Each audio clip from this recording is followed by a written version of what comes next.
Hello and welcome to FreeFlight. This is part 2 of the tutorials on how to handle trial lessons, and today we're going to be concentrating on the walk-on.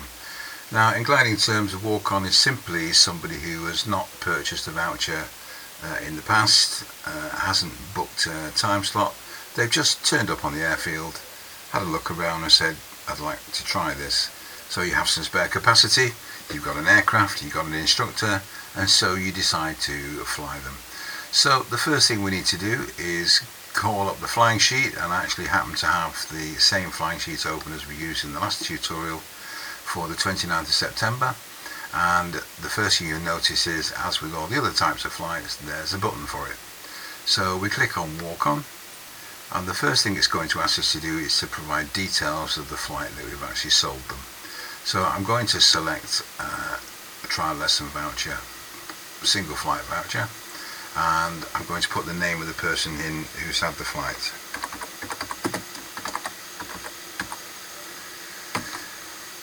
Just a quick note on this one: if somebody turns up unannounced with a BGA voucher, then you can put the actual BGA voucher number in here.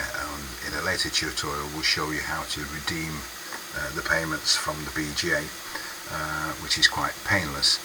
The other thing I'm going to do now is assume that somebody's taken a payment for it, and we'll put the payment method in, which is cash, and you'll see that the amount paid automatically changes.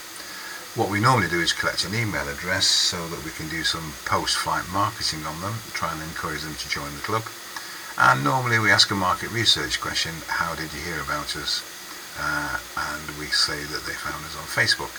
This is very handy for the person who does your marketing, because they can check back on how effective their campaigns have been.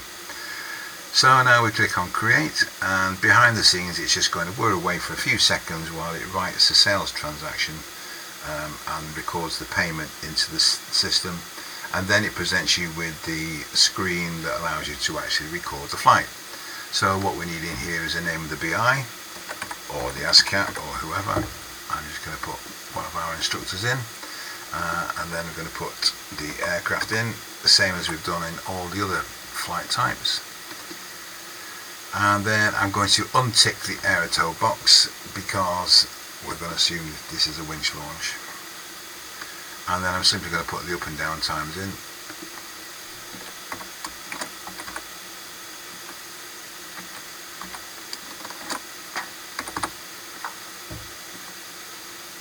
That's it, job done. Click on Create.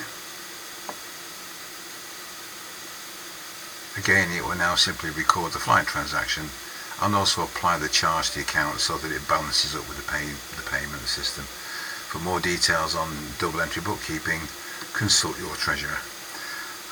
And that's it. Now, if you want to see the flight, you'll probably find it's on the very end of the very last page.